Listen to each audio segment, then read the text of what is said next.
Hi, I'm Barry Williams. Blast off to the music universe. Well, buddy, did you watch the Brady Bunch growing up? A little bit, but more or less I was into the movies that were made in the 90s. Yeah. There was a local station, WFMZ, Channel 11.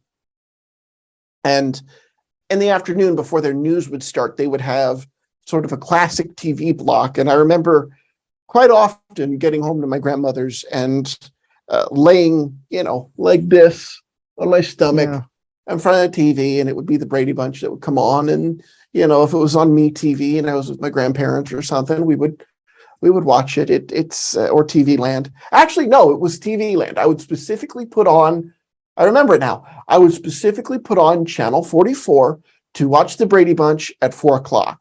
And then as I got older, I started getting into Matlock and a whole bunch of other older TV. So this was like, a time capsule. Talking to Barry Williams. It was really cool.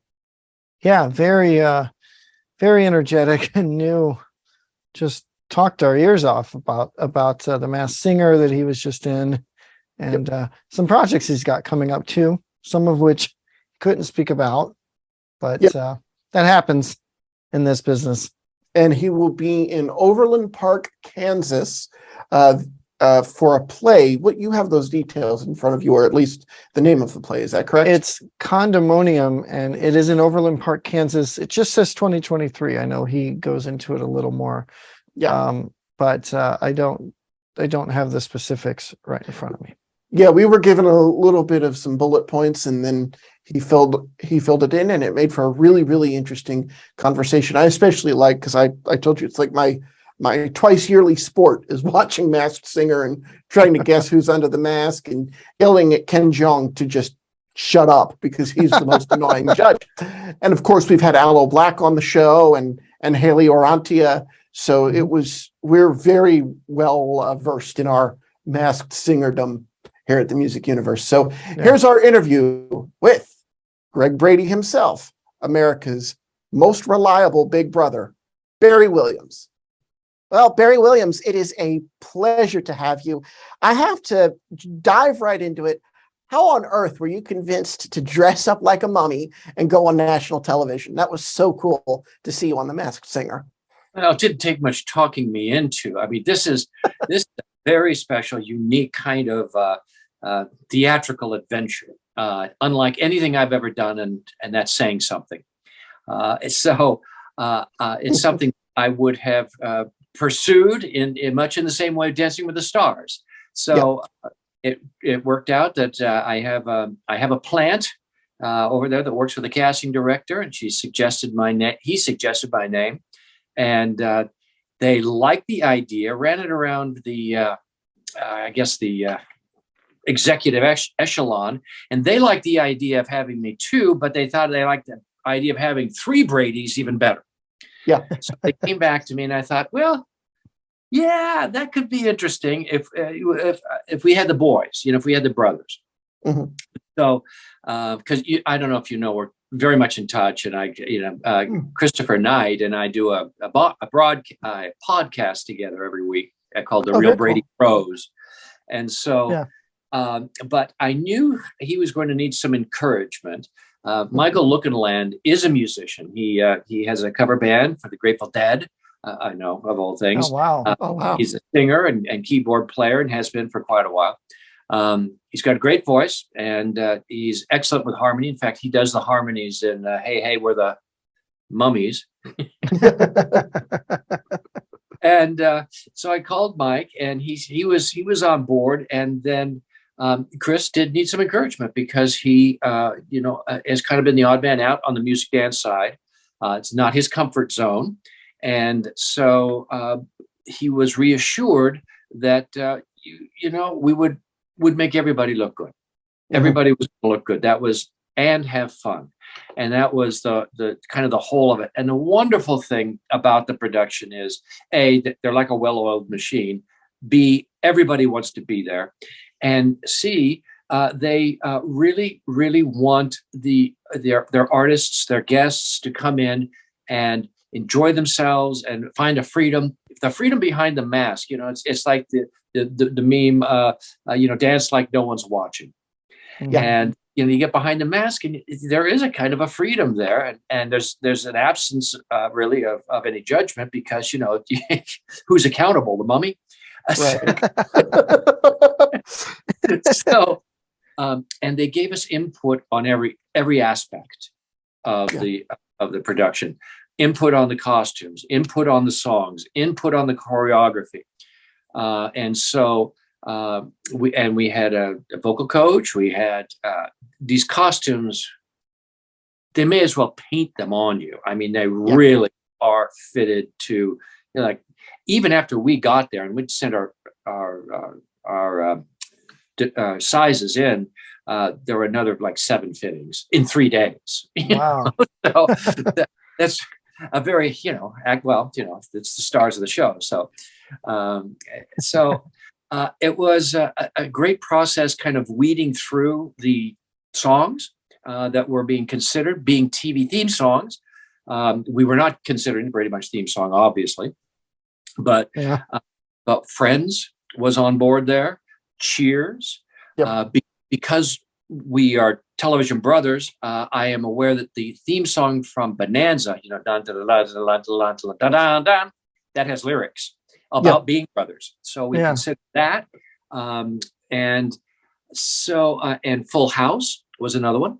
So, and then this came up with the Hey we're the Monkees, and there's a whole process of whittling down, because they're variables, song rights, costs, appropriateness, who somebody else is doing whatever. But the Monkees was in that mix all along until we were down to about 4 that we were working on and learning. And I was thinking about it at home and in the morning before I'd woken up, and I went, Mummies. Hey, we're the Mummies. Right. And so I sent an email in to the team and they said, oh yeah, okay, we like that, let's find out. Now we got to find out, A, if we can get the song still, and B, whether or not the writer would allow us to adopt another word in there. And both worked out, and I think it was really fun. I think it gave us all a sense of humor and working together, and so it was a wonderful experience. That's what I could tell you. I wish you'd gone on. Yes, you should have. But that harp was trouncing everybody in that A group. I'll tell you, I watch it like it's a sport, and that harp was just killing everybody. And I think some of the past really big singers that had been on there wouldn't have stood a chance against her. So I can't wait to see how it plays out. You're saying her. So is it a woman? I don't know. Maybe you have the inside scoop and can't tell us. The secrecy thing around there is just crazy. I mean, from the time we get out, you probably know this from watching the show a lot, from the time we leave our hotel till the time we're well inside the lobby, there's not even any skin showing. The hoods and the sweatshirt that says, "Don't talk to me." Yeah. and so when our dressing rooms were close by, but we never intercepted. I never saw who was who. It's amazing how they do it. Yeah, I was going to say that's amazing, and it has to be hard to keep quiet too. How do you mean quiet? For you, like to not, because your personality, not to be able to mention it. Yeah, well, we're used to talking to the crew, but the hardest thing of all was we did this in August, and aside from the people that were actually putting the deal together, the only person in my universe that knew why I had gone to LA was my wife. That's it. Yeah. My son didn't know. My Brady sisters didn't know. And no one. None of my friends, and that's for 2.5 months. And people were saying, you're going to LA for, I said, what for? And I said, I got a little project going on. And I'm like, well, you're going for 6 days. Yeah, what kind of a project is it? And so that was a good exercise in keeping a secret. But Oh, anyone yeah. that knows you knows that you're musical anyway. I know you have a trio. You live in Branson. You've performed in Branson in the past. How far back do those musical roots for you go? Clowns never laughed before. Beanstalks never grew. All the way back, Mhm. even before the Brady Bunch. Music's always been an active part of my career. Most of my adult career has been on musical theater, 85 different productions. Yeah. Been on Broadway 3 times, and so it's always been there. My Branson show, 70s Music Celebration, that was 6.5 years here. Yeah. And so, it's just a little lesser known, I guess is a way to say it. It's hard to compete with a show that's been on for 50 years. And this is one of the ways I have to get it out there. Yeah. Yeah. Do you plan to maybe revive that Branson show?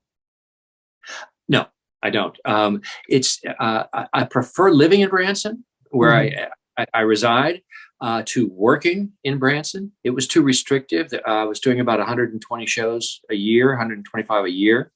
So I could do anything or travel or go out. And to move the show, it's such a big production. It's not just the the back line and the lights and the things, but I got about 5 dancers and 7 musicians, and it's multimedia, and you hook it up, big team. Mhm. So it's a lot to do. And I think that the big touring is for youngsters like Keith Richards, Mick Jagger, those kinds of guys. And 25 So what is the next project then? What is the next thing that you're working on now? I know you have the podcast with Christopher. What else is down the pike for you? Well, listen, I would love to tell you, but stay Sworn to tuned. secrecy. I can tell you what I do know is coming up. I have a Christmas show that I'm doing next month in West Virginia. The Cavaliers still have a few dates this year. I will be spending my winter in a little town called Overland Park in Kansas doing a farce, a comedy. It's a theater there, and with a group that I've done shows for before and I really like. And so I'm going to go down there for 2.5 months. And so then we'll be into spring, and we'll have to see. So it's called Condomonium. Yes, Condomonium. It's a British farce. The theater, new theater that I'm going to be working for. They got the rights, and it's never been done in America. It has been sort of rewritten to accommodate, American slang versus, the British kinds of jokes, but they're all still in there. And when I went to meet with them and to see another show that they had going on there at the time, Johnny Cash, and we went out to dinner, and they said, would you come back and work here? Because they know it's a big time commitment. And I said, yeah, I would. And they said, okay, well, if we can find a time to do it, what would you like to do? And I said, I want to make people laugh. I want something funny, really funny. And then they came up with this. They thought it was a really great idea. And I read it, and I thought, wow, okay, that is funny. It's also fun. It's a farce. So it's like, I've got, well, let's just say that one of the things that my character enjoys is dressing up. Oh, wow. Oh, no. But funny. The Brady's was almost farcical in that way. I mean, you guys had so much fun on the set, it seemed like, on the show. And so I think comedy is just, it's been in your backbone for decades. So I can't wait to see what you're going to do with this role. When I say farce, it is a style of theater. Right. It's like the slamming of doors. One door opens, the other one closes. The thing, people are crossing. They don't see each other. You think they're in the same room, but all the lights go out, and they go to different rooms, and they come. And there's a lot of that kind of thing going on with it, and really, really fast and funny dialogue, and these situations that are bigger than life. I love it. I know we mentioned this earlier, but in the notes that that your media person sent. It talks about a trio that you have. Are you still working with them? What's the deal with that trio there? The Traveliers. The Traveliers, yes. Yeah, it is just that. It's lead guitar. I play acoustic guitar, living out the Johnny Bravo dream, and and my wife has been a performer. Gosh, nearly as long as I have been. She started when she was 8 years old, and she is a professional hula dancer and singer. And she plays Polynesian percussion, shaking things and scraping, things, pounding things.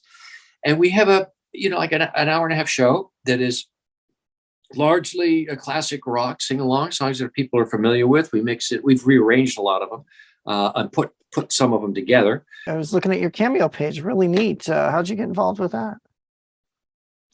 They asked me, and as I got into it, I really like it. It is a great way to stay in touch. It was terrific to have during. Which is when it really jumped was during our COVID downtime. I do all kinds. They're celebrity video messages, and I do all types of them.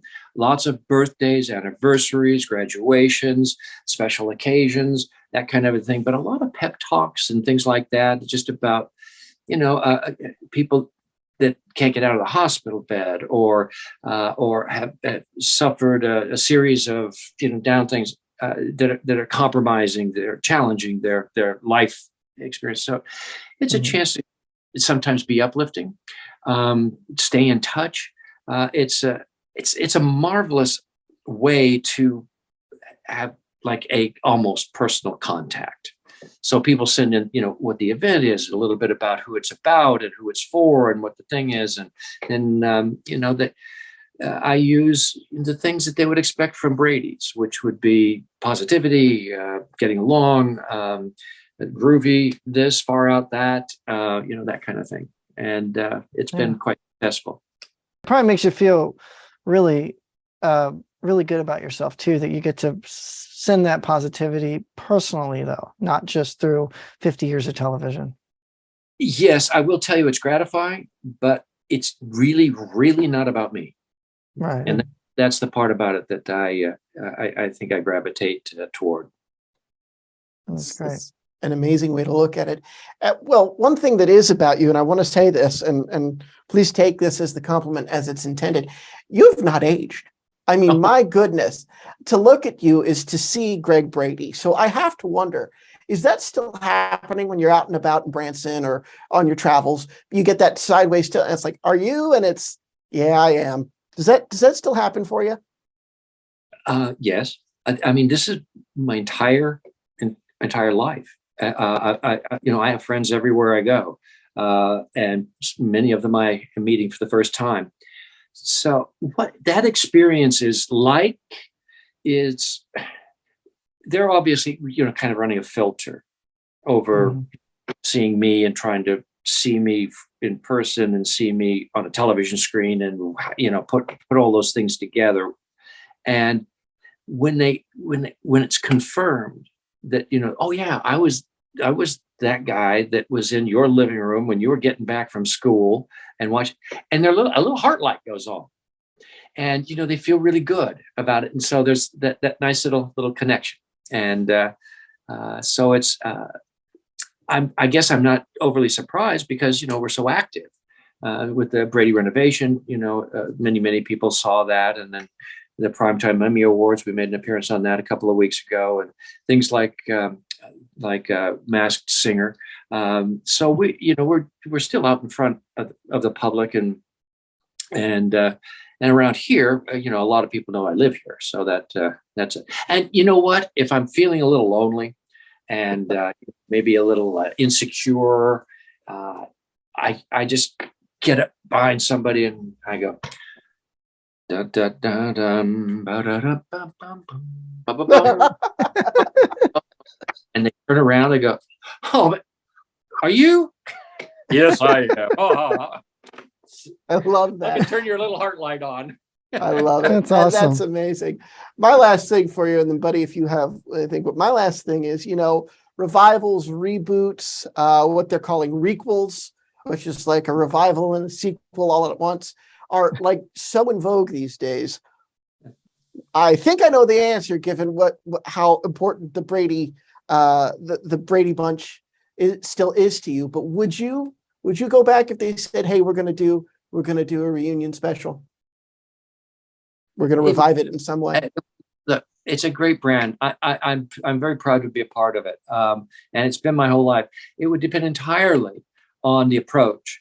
I wouldn't be interested. I'd be interested in having it be humorous, and I'd be like it to be funny, but I won't parody it.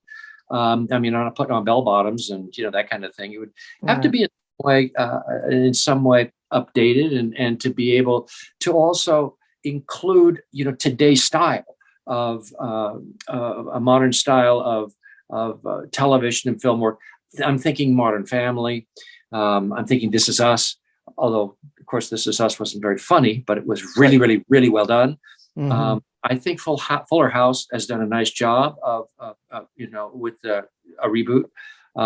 So sure, but that's the writer. That's where the characters have been. I think it would be really interesting to know what became of the Bradys, and in the last 15 years, 20 years. How many marriages? What did they? How did they grow up? Or do they still get along? What's that about? What's going to go on with the house?